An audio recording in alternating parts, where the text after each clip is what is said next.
자, 우리 오늘 넷째 날인데 우리 은혜 받을 말씀은 열왕기상 우리 17장 1절에서 7절까지 말씀이에요.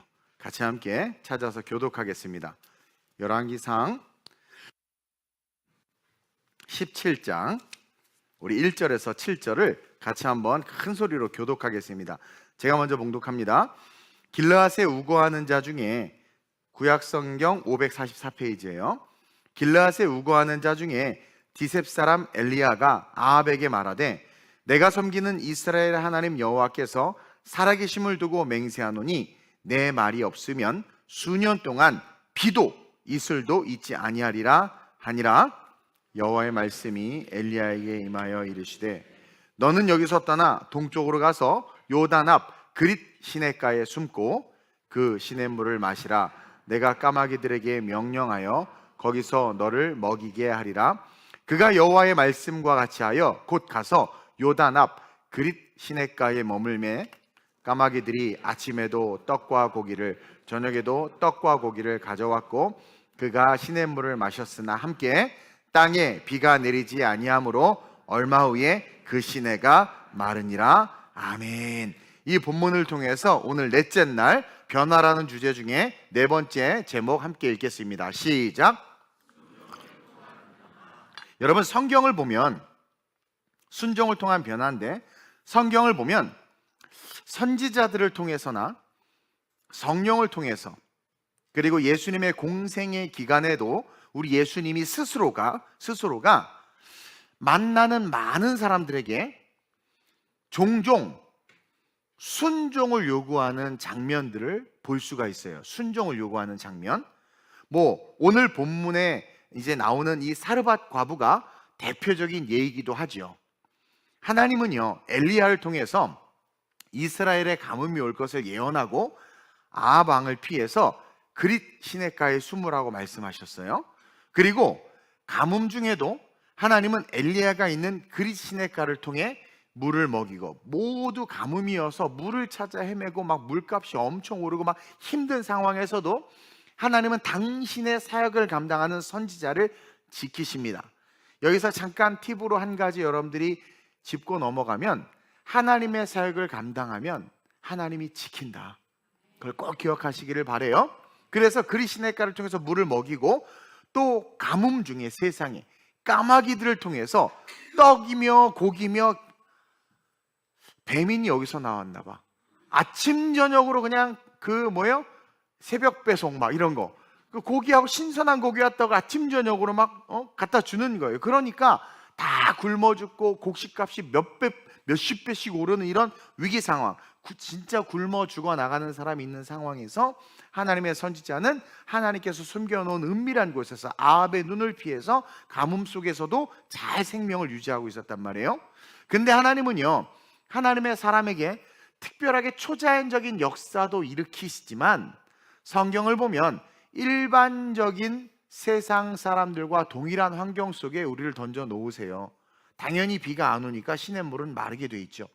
그래서 그릿 시냇가도 어느 순간 마르고 이제 마실 물이 없게 된 거예요.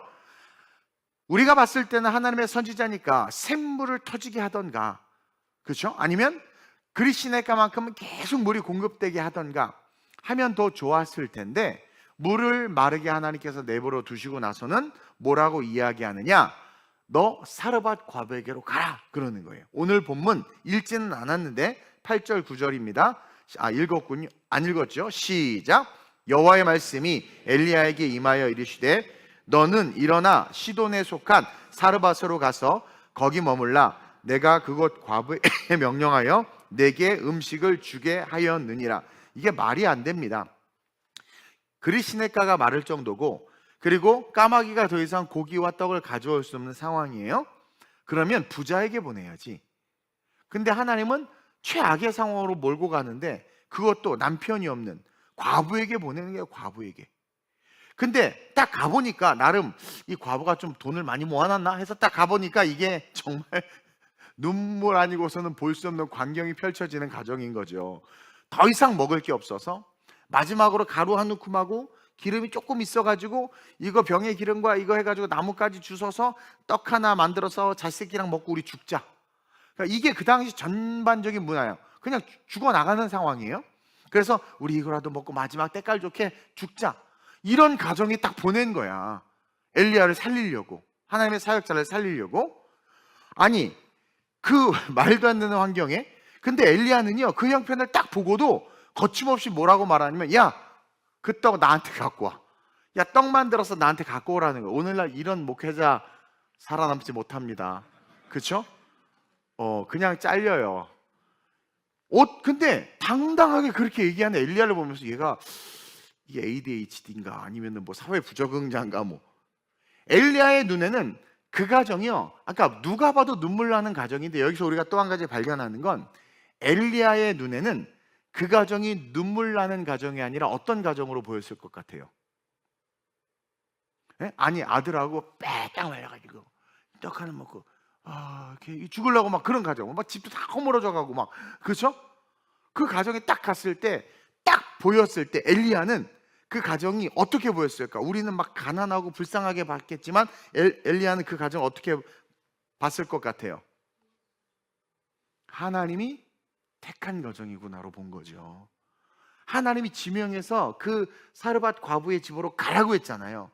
그러니까 엘리야는 어떤 필터를 가지고 그 가난한 사르밧 과부를 봤냐면, 당장 그거 하나 먹고 죽겠다가 아니라, 야, 이런 상황에 택함 받은 가정이야. 이런 상황에 택함 받은 가정이야. 그러니까 그 안에 리스펙트, 기대가 넘치는 거예요. 수능이 빵점인데 하나님이 날 사랑하신데 날 어떻게 쓰실까? 이래야 돼. 엄마 아빠 우겨서 병원에 딱 갔더니 견적이 3천만 원 나왔어. 얼굴을 뜯어 고치려면 3천만 원 내 얼굴 어떻게 시각이 하실까? 이 새벽이라 별로 재미가 없는데, 중고등부와 청년부를 너무 오래 떠났더니 자지 말고. 이게요, 우리는 그런 어떤 현상에 무너지는데, 우리가 뭘 배워야 되냐면, 항상 말씀이라는 필터를 통해서 세상을 보는 거예요. 말씀이라는 필터를 통해서 내 가정을 보는 거고, 말씀이라는 필터를 통해서 내 성적표를 보고, 말씀이라는 필터를 통해서 내 직장을 볼 수 있어야 된단 말이에요. 눈물 나는 가정은 세상이 보는 시선이지만, 엘리야의 눈에는 하나님이 택한 가정이구나, 하나님은 이런 가정을 택하시는구나, 하나님이 이 가정을 택해서 나를 어떻게 살리실까? 아니, 까마귀가 고기와 떡을 몰아다 준 것처럼 이제 이 여인을 통해서 공급하실 텐데 어떻게 공급하실까? 아니, 보니까 물도 하나도 없네? 근데 이 여인이 그 비싼 물을 어떻게 써서 나를 마시게 할까? 오히려 리스펙트하고 있는, 기대하고 있는 거예요. 그렇기 때문에 엘리야가요, 하나님을 바라보니까 하나님이 시킨 일이기 때문에 하나님이 택하신 것을 알게 되고, 차마 말하기 힘든 상황이지만 담대하게 먹고 죽을 그 떡을 나에게 먼저 갖고 오라고 말할 수 있었던 거예요. 그리고 그 여인 역시 그 말을 듣고 딱 생각하기에, 이 선지자라는 것이 벼룩에 간을 빼먹어라, 간을 빼먹어라 막 욕하면서 무시할 수도 있었지만, 순순히 떡을 만들어서 가져와요.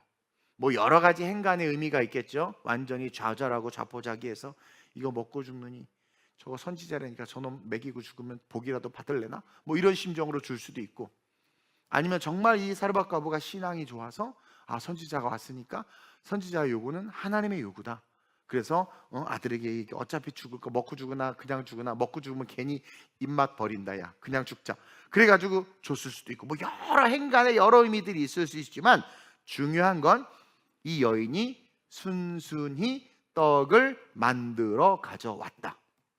다른 말로 말하면 순종했다라는 거예요. 사실 순종할 수 없는 이유가 너무나 많았고, 어떻게 보면 비인격적인 요구였고, 그 상황에 맞지 않는 이야기를 하고 있었지만, 상대가 선지자고 동시에 그의 말에 그냥 어떤 토도 달지 않고 순순히 떡을 만들어가는 과정을 통해서 우리가 배워야 돼요. 하나님이 어떠한 말씀을 하시든 우리는 그 말씀에 순종해야 된다. 자, 순종을 통한 변화는요, 여러분, 사실은요, 순종을 통한 변화는 우리가 살아가는 삶에, 우리가 정말 살아가는 삶의 실질적인 피부로 와닿는 변화와 축복을 주는 거예요. 그러니까 다른 거는 하나님의 뜻을 이루고 그 다음에 성령을 통해서 막 사명을 향해서 달려간다면, 순종이라는 것은 내 삶의 니드가 채워지고, 내 삶에 내가 모르는 하나님이 주고 싶은 축복이 임하며, 내 삶에 풍성함이 넘치는 비밀의 통로가 순종이에요. 순종. 그러니까 순종을 통한 변화는 우리가 복받는 겁니다. 복받는 거예요. 순종은 우리가 살아가는 삶의 환경과 상황을 바꾸는 능력이 있어요. 성경을 다 이야기할 수는 없지만, 여러분, 아브라함에게 독자 이삭을 주기라고 할 때 아브라함이 하나님 말씀에 순종하죠. 근데 그 순종을 통해서 숯불의 양을 발견한 게 아니라 뭐예요? 진정한 하나님의 이스라엘 12지파가 확 만들어져 버렸단 말이에요. 그 광야 한복판에서 베드로가 밤이 맞도록 수고했어요. 불가능한 상황인데 예수님이 와서, 예수인 줄도 몰라, 눈이 가려져서, 야, 깊은 곳에 그물을 던져라. 그래서 그냥 순종했더니 빈 배가 가득 찬 배로 바뀌었단 말이에요. 성경을 다 찾아보면 순종은 우리에게 직접적으로 와닿는 하나님의 축복이에요. 그러니까 순종은 내 집안의 환경이 바뀌어요. 내 직장이 바뀌고, 내 커리어가 바뀌고, 내 삶의 니드들이, 쉽게 말해서 냉장고가 채워져요. 냉장고가 채워져.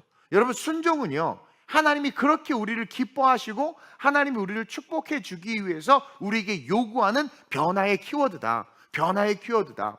안드레가 예수님께서 제자들에게, 야, 너희가 나눠줘라, 5,000명 나눠줘라. 그러니까 빌립이 계산해. 빌립이, 그래서 빌립이에요. 뼈를 계산했더니, 아유, 돈이 얼마 드는데요? 그래서 안드레가 어디서 뭘 하나 들고 와. 예수님, 이거 어떤 꼬마애가 주님께 드리래요. 주님이라도 드시라고 멸치대가리 5개, 멸치대가리 2개랑 보리떡 5개 갖고 온 거예요. 그런데 예수님이 뭐래? 야, 나눠줘. 제자들에게 나눠줘. 여러분, 나눠줄 수 있을 것 같아요? 자꾸 생선을 고등어로 생각하지 마세요. 요만한 멸치대가리예요. 왜냐면 보리빵이 안 넘어가거든. 까칠까칠해서, 가난한 애들. 그러니까 까칠까칠하게 안 넘어가니까 짠 거, 그 멸치 딱 침이 나가지고 꿀꺽 넘어가는 거. 그렇게 해서 밥을 싸갖고 다녔단 말이에요. 근데 그걸 나눠주는데, 생각해봐. 그 멸치 하나 이렇게 나눠줘. 고등 하나 준 거 아니에요. 멸치 하나, 응? 너도 하나. 보세요. 나눠주라는 말씀에 순종해서 나눠줬더니 5,000명이 먹고 12광주리가 남는 역사가 나타났단 말이에요. 여러분, 여호수아가 순종해서 여리고를 말씀하신 대로 돌고 외쳤더니 어떻게 환경이 바뀌어버렸어. 다시 말하면 내 삶의 환경이 확 바뀌어버려요. 뚫고 갈 수 없는 성이 그냥 평지가 돼버린 거야. 여러분, 이게 순종이 가진 변화의 축복이라는 거예요. 특히 기생 라합 같은 경우 보세요. 아니, 기생집 운영하는 그런 여자였어요. 그리고 여리고 성과 함께 어떻게 돼요? 멸문지화될 가문이었어요. 완전히 사라져버릴 가문이었단 말이에요. 근데 순종을 통해서 정탐꾼을 숨겨준 그 순종을 통해서 어떻게 해요?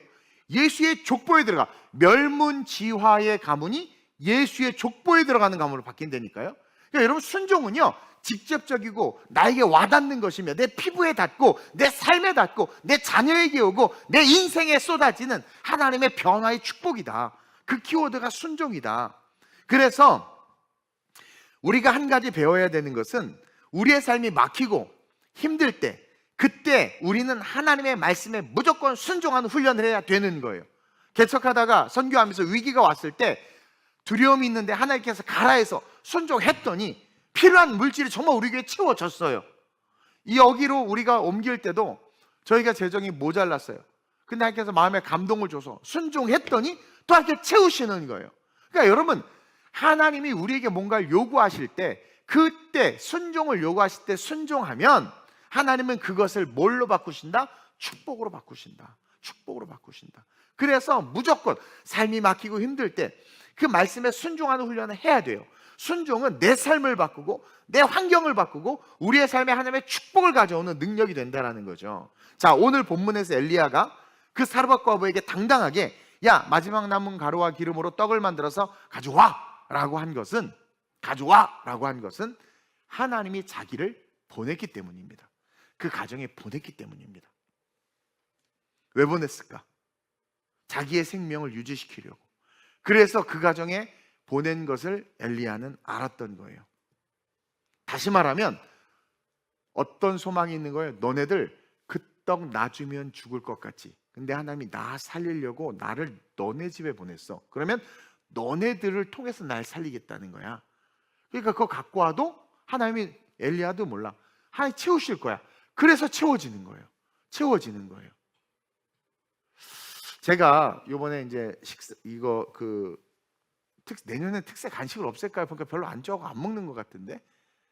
먹어요? 자, 봅시다. 오늘은 내가 있어요. 자, 봅시다. 내가 이제 지명했어. 사실은 딱 시켰어. 그리고 시키면 욕 먹을까 봐 나도 넣었어. 예? 그때 성가대? 우리가 왜 해? 뭔가 이렇게 하나님께 그러니까 순종을 통해서 하나님께서 우리가 교회와 하나님의 일들에게 하나님의 일을 해서 뭔가를 요구할 때 여러분 순종하면, 그러니까 저도 마음에 감동해서 시킨 건데, 그렇게 순종하면 여러분 그것이 뭔지는 모르지만 성가대 대원들의 삶 가운데 또 앞으로의 사역 가운데 공급하시는 하나님의 축복이 나타나요. 정말 그래요. 그래서 주를 위해서 물질을 잘 쓰는 사람들은 이상하게 계속 채워져. 근데 아껴보려고 하면 안 되는 거야. 하나님 나라의 축복을 받기 위해서는 아버지처럼 받아야지. 아버지가 돈 버는 방법은 월급을 딱 타오는 거야. 엄마가 돈 버는 방법은 뭐야? 요즘은 아니지만 콩나물 깎는 거야. 1+1 사는 거. 콩나물 한 달 내내 깎아봐야 얼마 모아? 딱 가져와야지. 다시 말해서 하나님이 요구하는 것을 순종해서 물질도 들여보고 시간도 들여보고, 제가 제 머리통을 헌금함에 넣은 게 실수였는데 제가 넣었단 말이에요. 감동이 와가지고. 돈 없는데 헌금바가니 가서 주여 나를 받아서 넣었더니 헌금 수전하면서 깜짝 놀래가지고. 왜? 머리가 커서 안 들어가니까 깜짝 놀래요. 근데 그랬더니 하나님께서 목사의 사명을 준 거예요. 사실은 난 그렇게 생각해. 그때 날 드렸더니. 근데 드렸더니 어떻게 돼요? 하나님께서 다른 놀라운 방법으로 채우시는 거예요.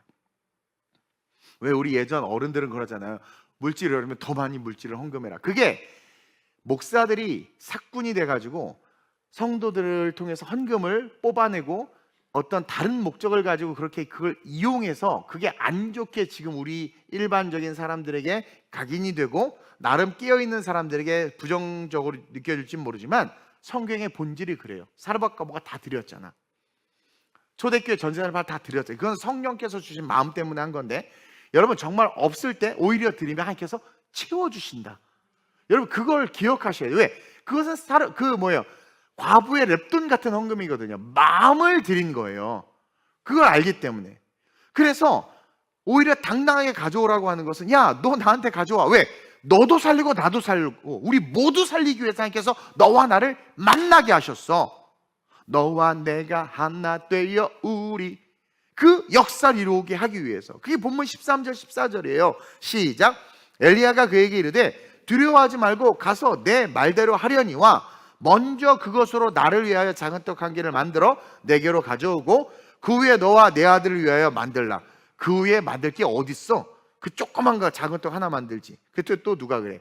그게 손바닥만한 호떡인데 그것을 이렇게 요만하게 세 덩어리에서 이렇게 했다라고 막 성경 해석하는데 그거 아니에요, 여러분. 그러면서 그 다음 구절 볼까요? 시작.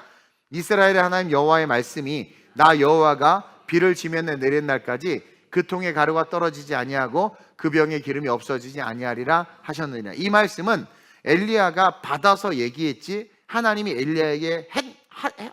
엘리야에게 말씀하신 건 기록되어 있지 않아요. 이거예요. 엘리야를 보냈을 때 엘리야는 안 거죠. 나를 왜 보냈어? 왜 나를 기손시내까지 숨겨놨다가 그렇게 거기 한참 있다가 또 여기를 보냈겠어? 나를 살리시기 위함이야. 근데 이 과부, 이 사르밧 과부집이 형편없네? 오히려 기대가 되는 거죠. 여기서 우리를 살리기 위해서구나. 그러니까 그것을 통해서 하나님께서 엘리야의 마음에 확 주신 거예요. 그게 14절이에요. 이스라엘 하나님 여호와의 말씀이 나 여호와가 비를 지면에 내리는 날까지 그 통에 가루가 떨어지지 않고. 엘리야가 봤거든요. 왜? 나 살고 너네들 살아야 되니까. 통에 가루가 떨어지지 아니하고 병의 기름이 없어지지 아니하리라. 여러분 하나님이 우리에게 왜 순종을 요구하는 줄 아세요? 우리를 사랑하시기 때문이에요. 여러분 순종은 사랑하시기 때문에 요구하는 거예요. 그래서 그 요구를 통해서 우리의 삶을 바꾸고 변화시키고 싶어 하시는 거예요. 제가 얘기했죠. 하나님이 하라 자꾸 하라고 하는 건 왜 하라고 그래? 가까이 오게 하려고. 하지마 하는 건 뭐예요? 뭐라고 그랬어요? 야 이거 하지마 저거 하지마. 그건 우리를 프로텍트, 보호하려고 하는 거예요. 보호하려고. 그럼 순종은 뭐예요? 하라는 거죠. 그럼 하면 어떻게 돼요? 하나님과 가까이 가는 거 아니겠습니까? 가까이 가니까 어떻게 돼요?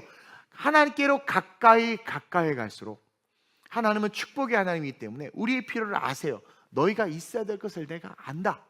너희는 먼저 그의 나라와 그의 의를 구하라. 그게 순종이에요. 그럼 다 더하여 주신다. 그러니까 저절로, 그러니까 있는 것을 통해서 통의 가루와 병의 기름이 채워지는 거예요.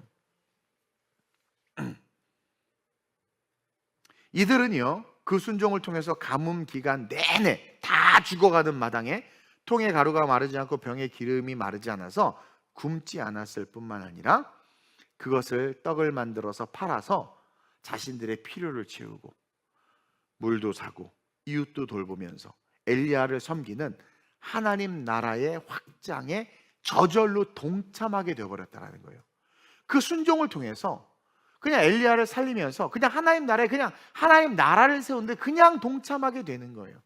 여러분들이 낸 헌금들이 교회를 이루고 선교의 어떤 열매들을 맺어요. 그게 하나님 나라에 동참하는, 그것은 없어지거나 사라지지 않아요. 천년왕국에서 제가 여러 번 얘기했죠. 하나님이 여러분들에게 축복으로 갚아주십니다. 그래서 성경은 상급을 이야기하고 있는 거예요. 근데 인본주의 신학자들은 상급론은 틀렸다고 말하는데 그거는 지 이론이지 성경에 분명히 상급론을 이야기하고 있는데 천년왕국 동안 어떻게 살 건데요 그러면? 그래서 여러분들은 그것들을 바라보고 순종해 보세요. 그러니까 하나님께 순종하면 절대 손해보지 않아. 절대 미치지 않아. 그냥 하나님 앞에 순종하면 되는 거예요. 근데 얼마 지나지 않아서 갑자기 사르밧 과부의 아들이 죽어. 그 다음 이제 쭉 나오는 내용이에요. 그러면서 죽게 돼서 이 여자가 왜 당신이 와가지고 우리 아들을 죽입니까? 뭐 어쩌고저쩌고 막 얘기해. 그러자 엘리야가 그를 또 살려. 그러면서 여러분 우리가 뭘 배우냐면 순종의 궁극적인 목적은 우리를 살리고 싶으신 거예요.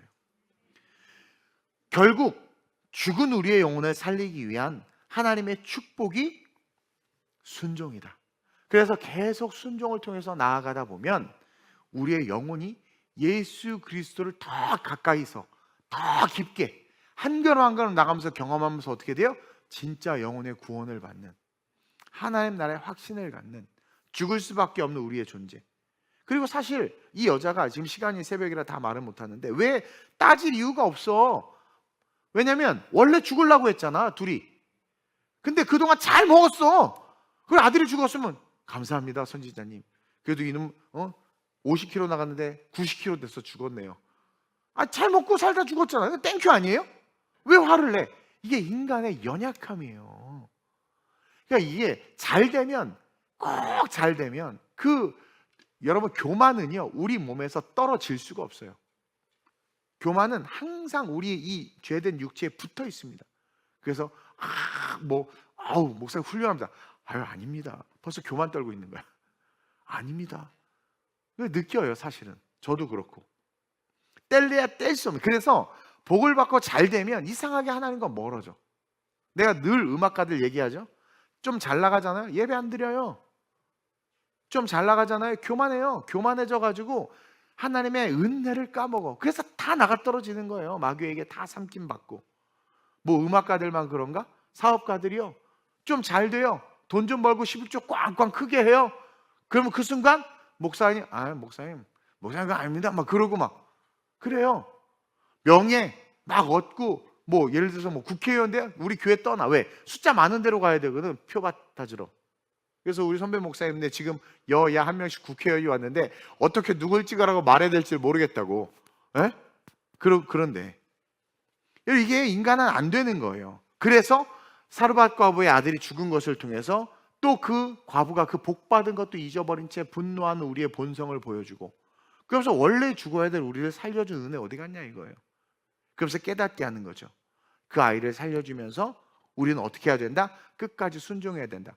그러니까 끝까지 순종하면 우리의 피부에 와닿는 모든 영역에서 복이 와요. 복이 와. 그래서 성경에서 순종이 제사보다 낫다고 말하는 거예요. 여러분 제사는요 단순히 내 죄를 사하는 행위예요. 이 소가 죽음으로 내 죄가 사해지는 게 죄사함이고 어떻게 보면 지극히 나중심적인 신앙생활이란 말이에요. 제사는 물론 우리가 제사를 드려야 되지만 내가 살고자 하나님 앞에서 내 죄가 없어져야 되니까 개인주의적 관점에서의 신앙이 제사라면 순종은 그분의 관점에서의 신앙이에요.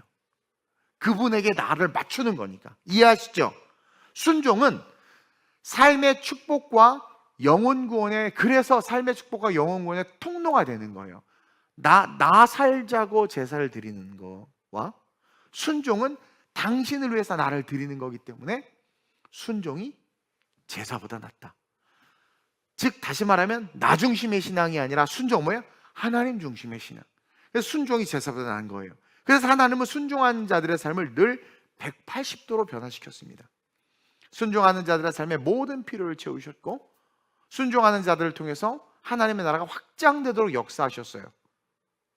어제 배운 기적을 통한 변화는 순종하지 못하는 사람들에게, 버거운 순종이 요구되는 자들에게 그 순종의 짐을 가볍게 해주기 위한 기적이라면, 그래서 큰 하나님의 사명을 감당하기 위한 거라면, 오늘의 순종은, 기적과 순종의 차이를 말하는 거예요. 오늘의 순종은 인디비주얼한 영역에서 우리의 삶과 밀접하게 연관된 생활의 영성, 생활의 영역 속에서 그 순종을 통해서 하나님의 축복을 누릴 수 있는 그 은혜가 은혜다라는 것을 가르쳐 주는 거예요. 그러니까 쉽게 말해서 아까 말한 것처럼 교회에서 어떤 걸 시켰을 때 그게 부담스러워요. 저는 그거 잘 못 시키잖아요. 그럼 다른 교회 목사님들은 어이 김주호 권사님 왜 김치냉장고 하나 하세요? 그러면 아이씨 또 해 하고 또 기뻐 나 했다 막 이렇게 막 그렇게 되게 많이 하더라고. 나만 그런 걸 잘 못했던 것 같아. 뭐 하나 부탁할 때도 쩔쩔매고 막 그냥. 나 이거 사실 찍으면서도 너무 떨렸어.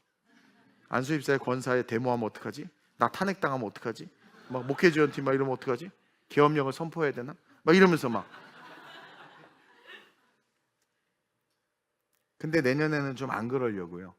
그리고 그렇다고 김치냉장고 시킨다는 거 아니에요. 오해하지 마세요.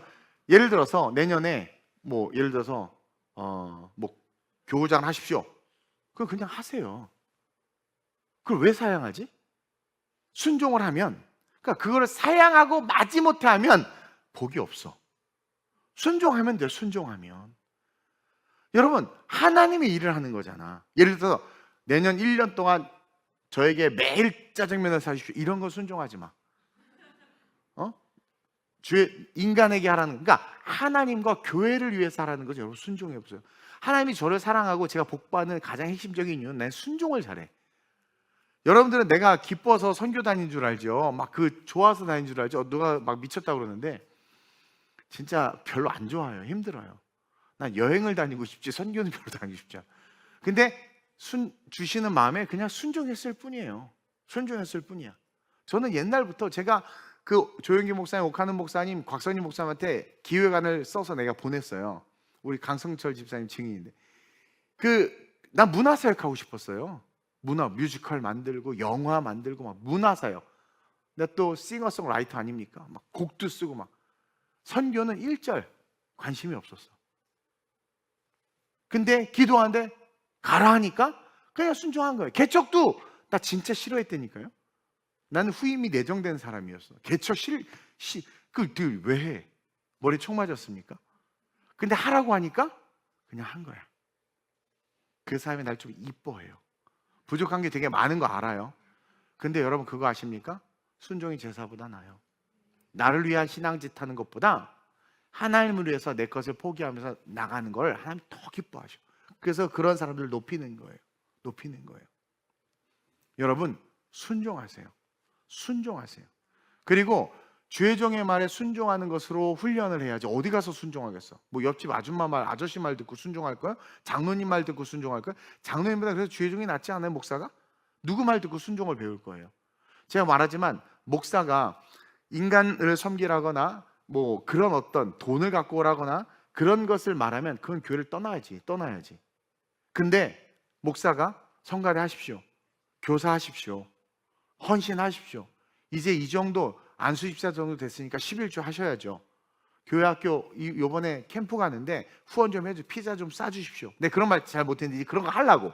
나를 위해서 말고 그런 거. 그냥 우리 자원하는 심령으로 목적하고 이랬는데 딱 찍으려고. 어이 신혼부부 이번에 중고등 피자 10판 사 이렇게 하려고. 교회 떠날래나?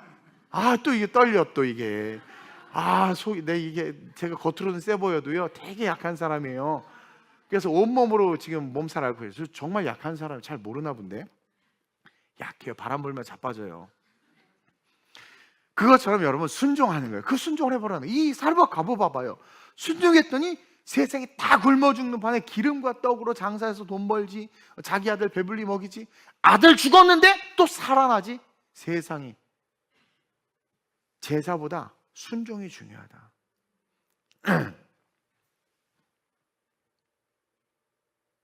그 부모가 자녀에게 야, 너 책 2권 읽어 시켰어. 그러면 어떤 아이는 왜 읽어야 되는데? 얄미워. 부모 중에 그런 성향이 있는 사람이 있을 것 같아. 그러면서 또 요즘 아이들 건데면서요, 다 읽으면 뭐 줄 건데? 여러분, 이게 보상으로 말미암아 교육시킨 폐해야. 절대 그러면 안 돼. 나 교육 가면 뭐 해줄 건데? 그러면요, 여러분, 죄송하지만 하나님을 쪽팔리게 하는 거야. 너 교회 갔다 오면 엄마가 뭐 해줄게? 너 책 읽으면 뭐 해줄게? 물론 보상, 당근과 채찍을 적절하게 써야 될 때가 있지만 신앙과 관련해서는 그렇게 하면 안 됩니다, 여러분. 근데 어쨌든 책 2권 읽으라고 했더니 갑자기 제일 예쁜 애가 어떻게? 알았어요 하고 책 끊어서 바로 읽어. 그 여러분들의 마음이 어때? 키워봐서 알죠? 그놈의 새끼 이뻐. 그래서 괜히 저녁에 애들이 셋인데 걔가 좋아하는 게 반찬이 돼.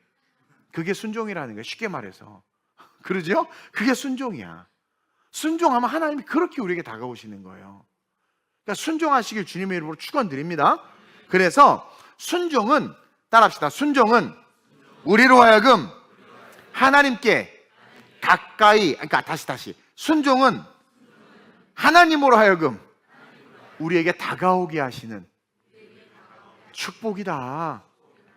그리고 반대 입장에서 하나님의 아름다운 부르심이다. 그리고 여러분, 하나님께로 가까이 가면 당연히 복이 임하지. 어둠이 당연히, 귀신 당연히 떠나가고, 나를 묻고 있던 어둠의 진 당연히 떠나가고, 질병 당연히 떠나가고, 하나님의로 가면 다 떠나가게 돼 있어요. 시편 73편 28절 한번 볼까요? 마지막으로 시작.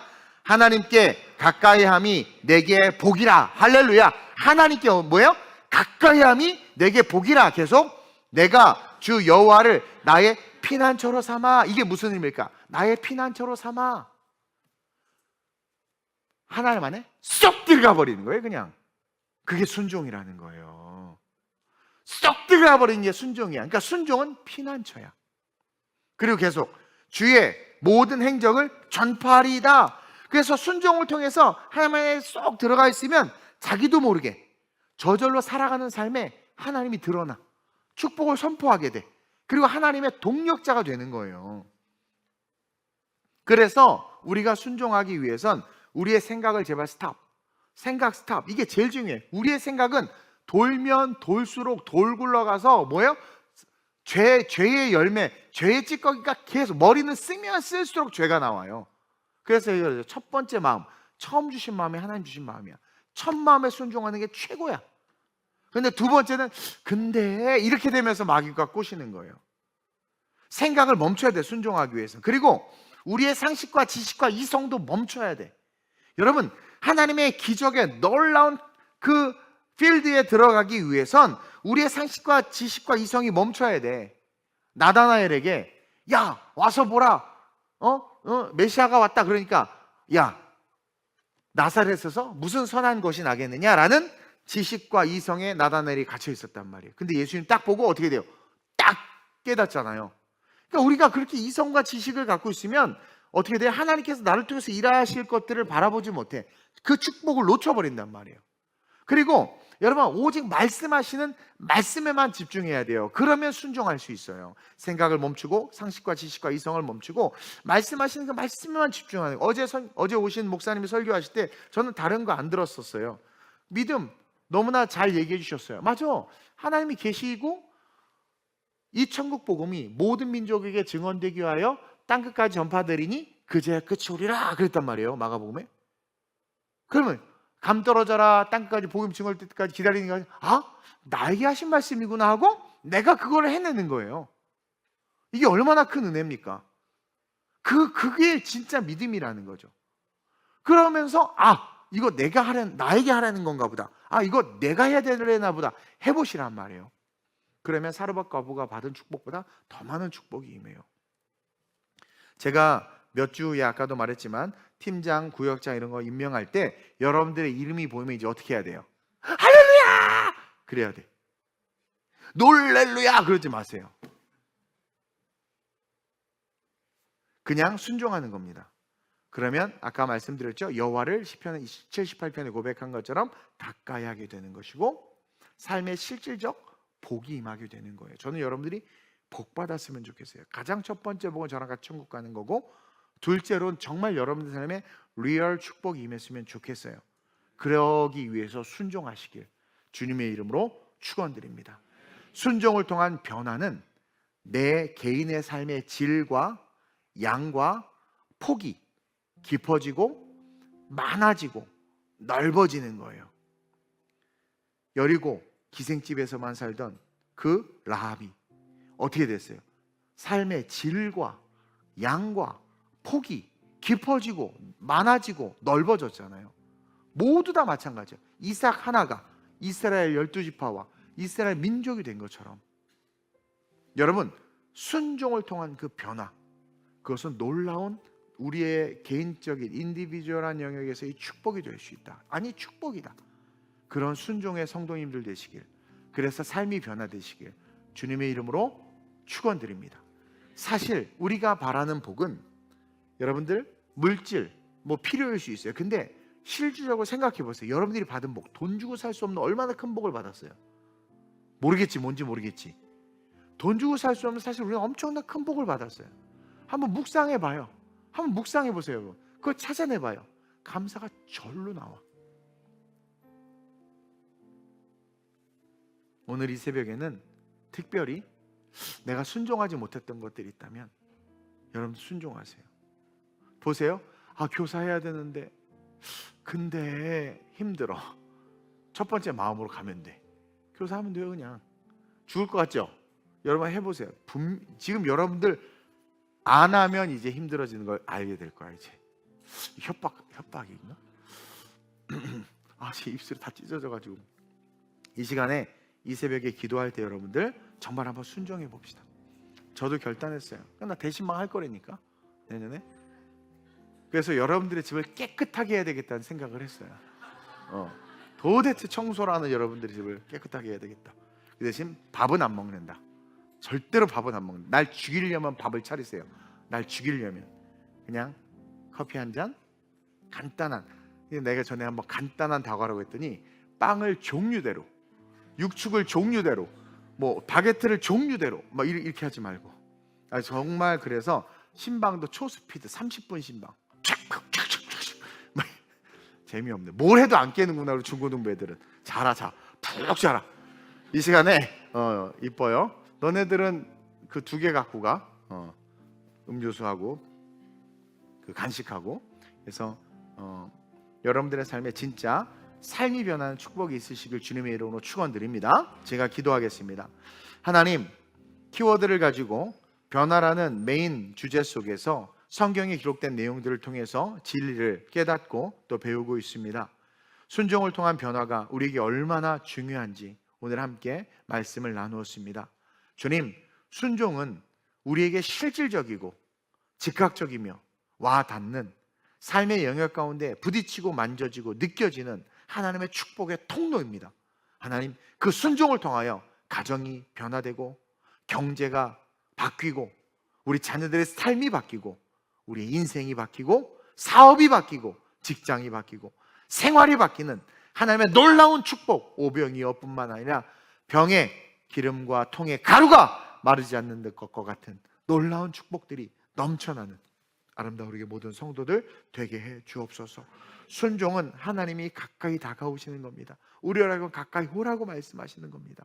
그 순종을 통해서 더 가까이 다가가 우리의 이성과 생각과 지식과 모든 것을 멈추고 그냥 그것을 행함으로, 떡 만들어 오라고 하니까 묻지도 따지지도 않고 열내지도 않고 그냥 만들어서 갔던 이 과부처럼 주님께서 말씀하실 때 그것이 주님을 위한 것이고 또 주님이 나에게 요구하는 것이라면 기꺼이 순종해서 진짜 축복을 받는 그래서 2025년 우리 모든 성도들이 정말 영, 혼, 육 모든 영역에 부족함이 없이 완전하게 만족을 누리는 은혜가 있게 해 주옵소서. 감사함을 드리며 좋으신 예수님의 이름으로 축복하며 기도드립니다. 아멘. 하늘에 계신 우리 아버지여, 이름이 거룩히 여김을 받으시오며 나라의 마옵시오며 뜻이 하늘에서 이루어진 것 같이 땅에서도 이루어지이다. 오늘날 우리에게 일용할 양식을 주옵시고 우리가 우리에게 죄 지은 자를 사하여 준 것 같이 우리의 죄를 사하여 주옵시고 우리를 시험에 들게 하지 마옵시고 다만 악에서 구하옵소서. 대개 나라와 권세와 영광이 아버지께 영원히 있사옵나이다. 아멘. 오늘 말씀을 기억하면서 주님 말씀하옵소서, 말씀해 주옵소서. 저 순종하고 싶습니다. 순종을 통해서 기적을 삶에 체험하고 싶습니다. 내 삶이, 내 컨디션이 변화되길 원합니다. 팔라면 팔고 버리라면 버리고 끊으라면 끊고 오라면 오고 가라면 가고 서라면 서고 나에게 말씀하시는 것 그대로 이성도 멈추고 생각도 멈추고 지식도 멈추고 그대로 순종해서 그냥 그대로 순종해서 정말 오늘 사르밧과부가 받은 놀라운 축복처럼 정말 크고 위대한 축복받는 내가 될 수 있게 해달라고 순종하지 못한 부분을 회개하면서 순종하겠다고 결단하면서 기도 끝나고 바로 순종하는 내가 되기를 간절히 소망하면서 주님을 세 번 부르고 합심으로 전심으로 기도하다가 돌아갑니다. 주여 주여 주여